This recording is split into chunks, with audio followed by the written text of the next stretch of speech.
मेरे बच्चे, अभी तुम बहुत परेशान हो क्योंकि तुम्हारे हजारों कोशिश के बाद वो तुमसे बात नहीं कर रहा है। हर प्रकार का प्रयोग करके देख लिया, लेकिन वह तुम्हें कोई जवाब नहीं दे रहा। मेरे बच्चे, इसमें तुम्हारा कोई दोष नहीं है कि आज तुम दोनों अलग हो। दोष केवल तुम्हारे बुरे समय का है। मैं जानता हूँ तुमसे भी कई बार क्रोध में कुछ गलतियाँ हुई है, लेकिन तुम उनके लिए क्षमा मांग चुके हो। तुमने अपना व्यवहार हमेशा ही अच्छा रखने का प्रयास किया है।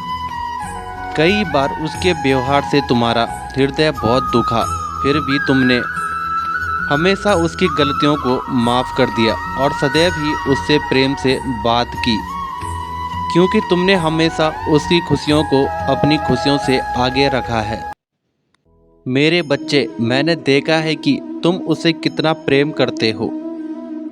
तुम्हारा हृदय अत्यंत कोमल और पवित्र है। तुमने कभी भी उसके प्रति कोई गलत विचार अपने मन में नहीं लाए। तुम कभी किसी को कोई गलत शब्द नहीं बोलते, सदैव अपने क्रोध को शांत रखने का प्रयास करते हो।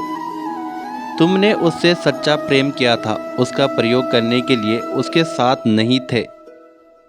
तुमने तो हमेशा उसकी बात मानी, उसकी इच्छा के अनुसार व्यवहार किया। फिर वो आज तुमसे बात क्यों नहीं कर रहा? क्यों तुमसे दूरियां बना ली है उसने?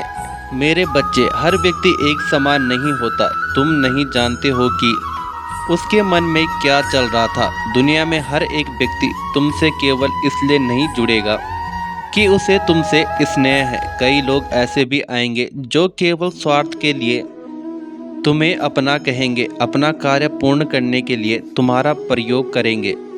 किंतु कुछ लोग तुम्हारे जैसे भी होते हैं जो निस्वार्थ सच्चा प्रेम करते हैं।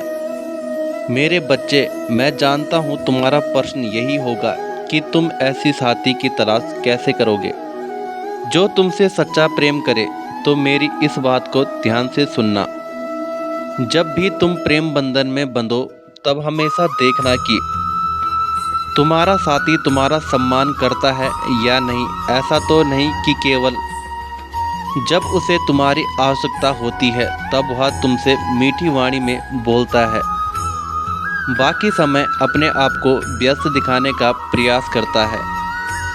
मेरे बच्चे, जो सच्चा प्रेम करते हैं एक दूसरे के लिए समय अवश्य निकाल लेते हैं, लेकिन तुम्हें उदास होने की आवश्यकता नहीं है। मेरी एक बात को सदैव याद रखना, तुम्हारे जीवन से केवल वही चीज़ें प्रस्थान करेगी जो तुम्हारे लिए उचित नहीं होगी।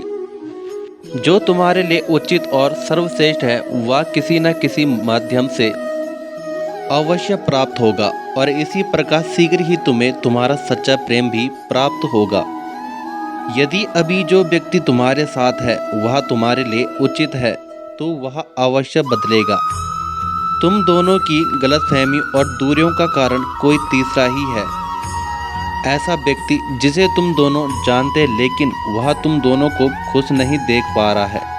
मेरे बच्चे, तुम चिंता मत करो। जिसने तुम दोनों को अलग किया है, तुम्हारा प्रेम तुमसे छीना है, वह अवश्य अपना दंड प्राप्त करेगा। मेरे बच्चे, वह व्यक्ति नहीं चाहता कि तुम दोनों साथ रहो। एक दूसरे की खुशियों का ख्याल रखो, एक दूसरे का हर परेशानी में साथ दो। वह तुम दोनों से जलता है, वह तुम दोनों का एक करीबी मित्र है। लेकिन मेरे बच्चे, मैंने तुम्हारे भाग्य में जो खुशियाँ लिखी है उसे कोई छीन नहीं सकता। यदि तुम दोनों एक दूसरे के लिए बने हो, तो वो समय आने पर तुम दोनों एक साथ अवश्य होंगे और एक खुशियों भरा जीवन बिताओगे। मेरे बच्चे, तुम उससे नाराज मत रहो। अपने बीच की गलतफहमियों को दूर करने का प्रयास करो। किसी तीसरे की वजह से अपने रिश्ते का अंत मत करो। मेरे बच्चे, मेरा आशीर्वाद तुम्हारे साथ है। तुम जरूर सफल होंगे। तुम्हारा कल्याण हो।